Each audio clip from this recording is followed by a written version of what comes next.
Congratulations for your election to serve the people of Bakau for the next 5 years coming again. Thank you very much. Honorable, how do you see this victory, and why do you think the people of your constituency have this trust and confidence in re-electing you back again into office?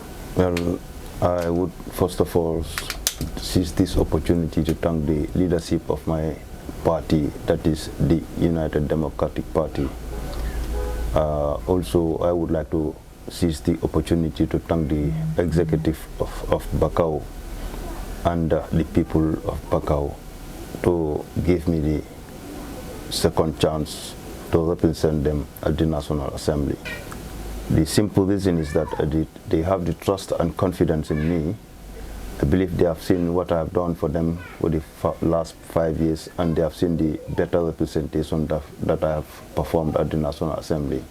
Basically, I think this is the most reason that gives the people of Bakau to give me their vote to become their mouthpiece and ear at the National Assembly. During your nomination period, you elaborated on some of the projects that you intend, or some of the projects that you want to implement in your constituency.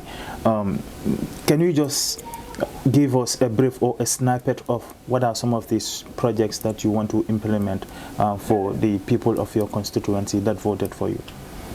Well, earlier on, when I was elected into office for the first 5 years, I constituted a committee together with my 2 councillors. We've worked together to constitute a committee called Bakau Development Committee. Out of these committee members, we select members from different political parties, because we've seen that it's about the community, no more about politics. Politics comes and goes. So immediately after the election, we've constituted that committee, comprises of different members from different political parties. So that's the committee that lobbies fund on behalf of the community to see that we develop, or we brought in some development project for the community. So out of that, we were able to build a borehole at Bakau Community Center. We give support to the health center.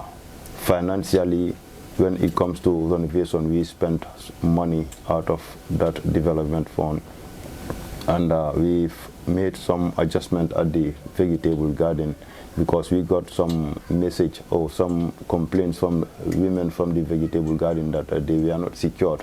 Because if you could remember, the former president fenced the vegetable garden to a level where you feel you are not secured when you are in the garden, because you can be faced with so many threats, which is going to be at your detrimental. So when the ladies report that issue to us, so we had to intervene as a committee to see to it that we erect some of those fences and then make some adjustments. Again, we brought some development project out of my constituency development fund. I was able to buy or purchase 100 tables, 100 chairs, out of which I was able to divide those chairs among 3 schools in Bakau, namely Bakau Primary, Newtown Primary, and Bakau Upper Basic School. So basically, these are the few projects that I remember that I brought to the people of Bakau. During your first 5 years, you know, it haven't been an easy task for most of the parliamentarians, and a lot of people, you know, see you as the soft-spoken National Assembly member for Bakau. Has this in any way affected your performance in the National Assembly over the last 5 years? It has never affected my performance, because, you know, critics, you know, that's everywhere. When you perform well, when somebody is against you, he or she will never say any good thing about you. So I always give them the deaf ear. So I make sure that I do the better representation that I'm doing for my community, so to make sure that I perform well. You're coming to serve another 5 years. Do you at any point in time will want to table a private member bill from your own side? If yes, what will this member bill be focused on? What will you seek to address with that private member bill that you will be willing to table before your colleague parliamentarians? Yes, if you could remember, during one of our adjournment debate, I've indicated that the president should vacate office when presidential elections approaches. So I have even mentioned during my debate that I'll come with a private member bill that will allow the president to vacate the office at least 3 weeks or 4 weeks before the presidential election.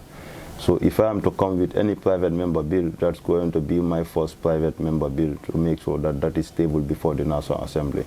People within the Gambia will frown their face whenever the president says he's going on the meet the people's tour, and this will eventually turn into political campaign, seeking canvassing vote for his party militants.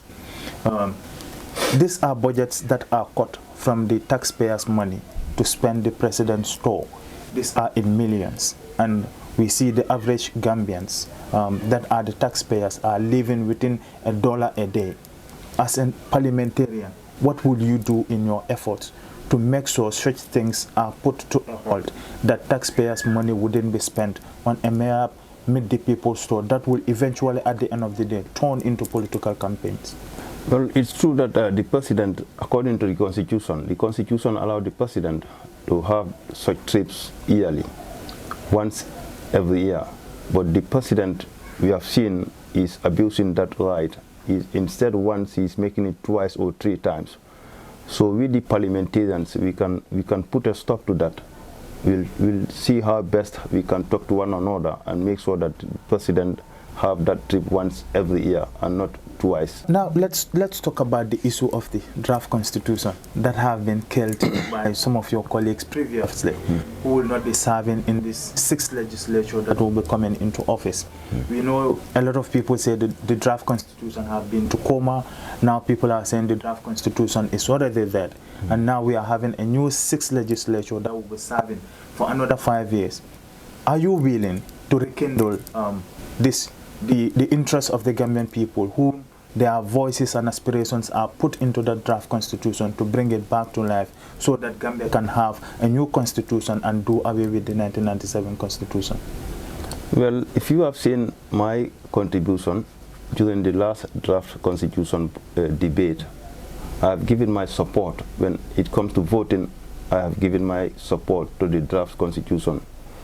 I mean, we have members who voted against the draft constitution and they form the majority. The reason of their going against the draft constitution is best known to them.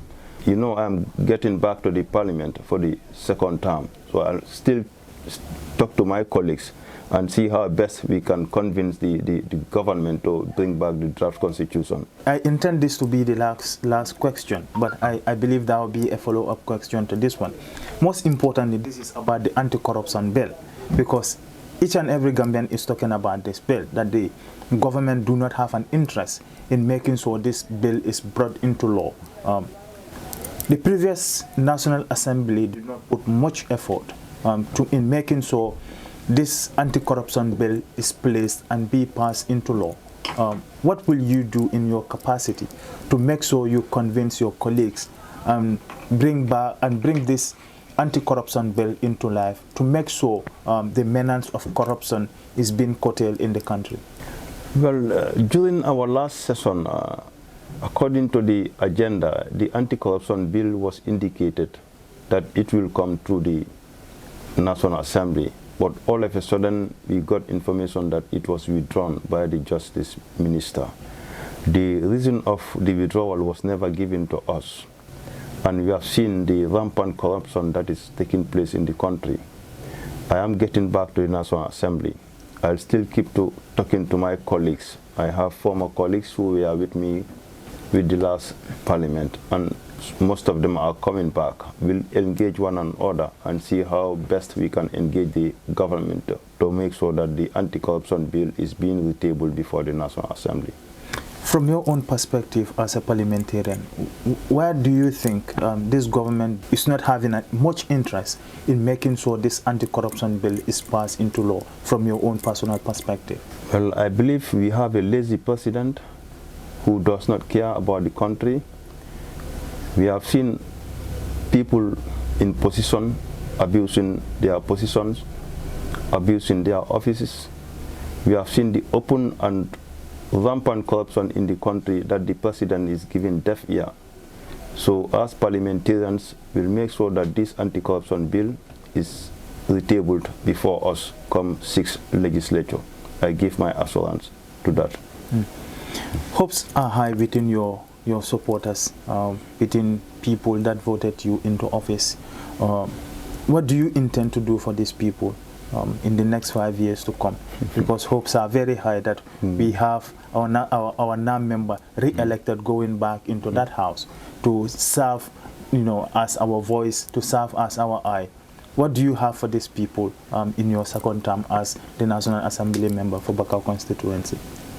I don't want to commit myself by giving any specific promise, but then they have seen the performance, so that performance will continue, and they have seen the developments, and that developments will continue, and I'll still look for more development projects for my community. A minute or so for you to, talk to your electorate that voted you into office. Just give them some words that you want to share with them after them having the trust and confidence in re-electing you back into office. I've said that earlier before the opening of the interview, that I will give my special thanks to the people of Bakau. I've seen the love from them, I've seen the trust from them, and I give them the assurance that that love and trust will never go in vain. Honorable, thank you very much for giving us this opportunity, and we wish to engage you as the 6th legislature begin their work. We wish to looking up to your progress and engage you in the subsequent issues that will be emerging from the National Assembly. On that note, we say thank you very much for having you on our platform. I thank you very much. It's a pleasure to have you.